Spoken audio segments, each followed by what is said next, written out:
welcome. Today, we shall embark upon a rather scholarly examination of Freemasonry.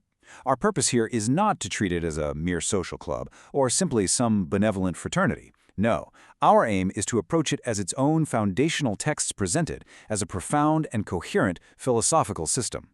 Think of it, if you will, as a form of spiritual architecture, one designed to construct not buildings of stone, but temples of human character.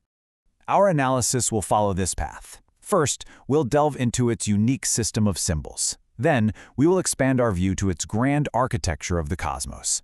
From there, we'll investigate the mystery of its words, dissect the psychology of its rituals, and finally, consider its ultimate purpose, the building of a civil society. So, let us begin our examination. You see, at its very heart, Freemasonry doesn't communicate through plain, straightforward lectures. Instead, it speaks through a dense, layered language of symbols and allegories. To truly understand this system, one must first learn to read its unique vocabulary, because its truths are never simply stated, they are shown. This is the classic definition that Freemasonry so often gives of itself. It's our starting point, and every single word here is chosen with immense care. It tells us that the system's moral teachings are intentionally veiled, purposefully hidden, requiring real intellectual effort to uncover. This is not a system for a passive listener. The symbols, they aren't just decoration. They are the actual working diagrams of the system's deepest principles. And this, of course, brings us to our central question. If the surface is a veil of allegory, then our job is to look behind it. We have to move past this common definition and ask something much more profound. What is the underlying architectural plan? What grand philosophical design informs this entire symbolic structure? To answer that, we can turn to the work of scholars like Frank C. Higgins. He puts forth a very compelling argument that Freemasonry isn't just an invention of the Middle Ages. He argues that it is, in fact, a surviving remnant of what he calls an ancient cosmic science, a universal system of knowledge that was based on the meticulous observation of the heavens. Now, the implication of this is really quite profound. According to this theory, Masonic symbolism isn't arbitrary at all. The layout of the lodge, the positions of the officers, the journey of the candidate, none of it is random. It is instead a meticulously constructed map, a symbolic representation of the universe itself, reflecting the grand mechanics of the cosmos and the secret geometry that was once believed to govern everything.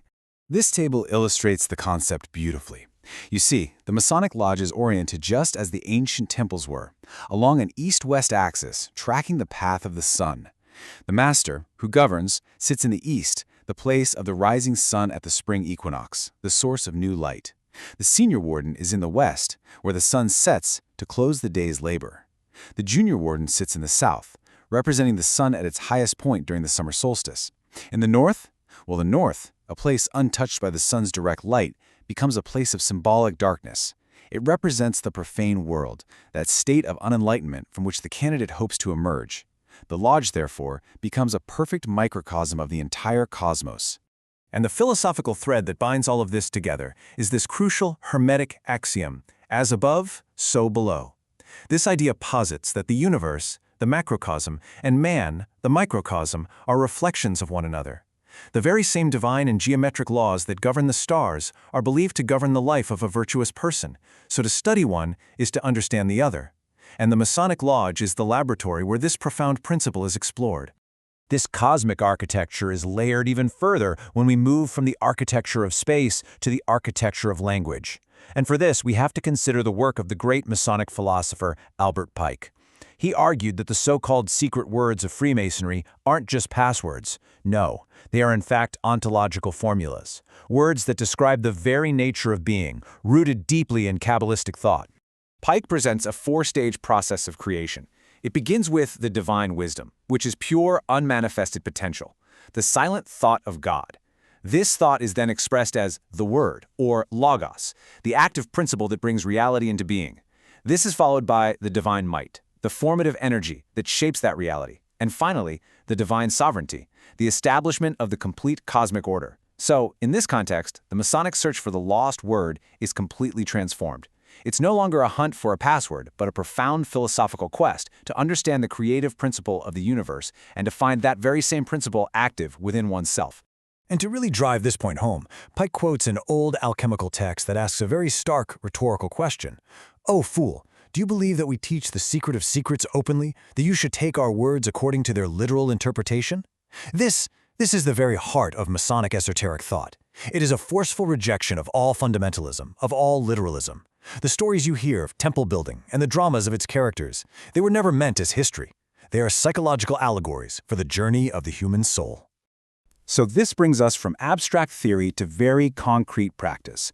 How are these cosmic and linguistic ideas actually transmitted to the individual? Well, the answer lies in ritual. A Masonic initiation is not some quaint or strange ceremony. It is a meticulously designed piece of psychological theater, a performance intended to deconstruct a candidate's ordinary identity and then rebuild it upon a new foundation of philosophical principles. Let's just break down the first degree. The candidate enters in darkness, blindfolded, representing his ignorance. He feels a sharp point against his breast, a physical sensation meant to impress upon his mind the pangs of conscience that should follow any violation of his vows. Then comes the critical question: what does he most desire? The required answer is one simple word: light. Not money, not status, but light, a metaphor for knowledge, for enlightenment. And at the climax of the ceremony, the master invokes the words of Genesis, "Let there be light," and the blindfold is stripped away. This sudden shock of sensory input is designed to create a profound psychological break from a former state of being, symbolizing the dawn of a new, illuminated consciousness. And upon receiving that light, what does the candidate see? He sees before him the architecture of the lodge, held up by three great pillars. Now, these are not just structural. They are symbolic of the foundational virtues he must now cultivate within himself: wisdom to guide him, strength to support him, and beauty to adorn his character. The physical architecture of the room becomes a mirror for the internal architecture he must now build within himself. But what is the purpose of all this intricate internal transformation? Is it just for the benefit of the individual? Well, the Masonic philosophical system answers that question with a resounding no. The internal or esoteric work was always designed to have an external and exoteric manifestation out in the wider world. This here delineates the two sides of the Masonic project quite clearly. The esoteric work is that internal journey, the pursuit of light, the building of moral character. But that is not the end of the story. The exoteric work is the application of those internal virtues to the world outside, and that means the practice of charity, the fostering of civic virtue, and ultimately the attempt to create a more just, tolerant, and rational society. The inner transformation is meant to be the fuel for outer action. This wonderful 18th century engraving, La Bienfaisance, gives us a perfect picture of this exoteric principle. At the center, you can see Masons giving aid to the poor, to the widow, and to the orphan. And shining above them is the all-seeing eye in a triangle, a symbol of that divine enlightenment they received internally. The message could not be clearer.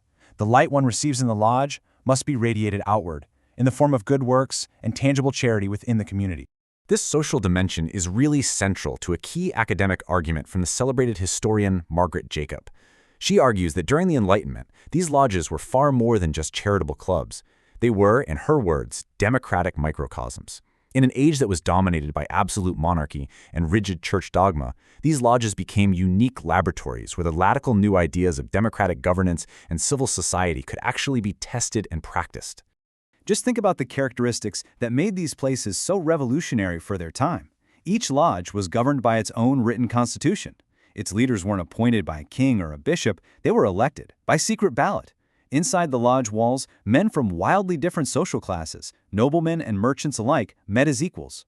It was a private space, shielded from the dogmatic interference of both church and state, a place where reason, tolerance, and free inquiry were actively fostered. In essence, the lodge was a working blueprint for the very principles of constitutional democracy that would soon erupt onto the world stage. We are left, then, with a final thought to ponder. Is Freemasonry merely a curious relic, a forgotten cosmic science from a world long past? Or does its unique method, this grand synthesis of cosmic symbolism, philosophical inquiry, psychological ritual, and civic virtue, does it represent something more? A timeless blueprint, perhaps, for building a better world, starting not with grand revolutions, but with a slow, deliberate, and enlightened transformation of one individual at a time.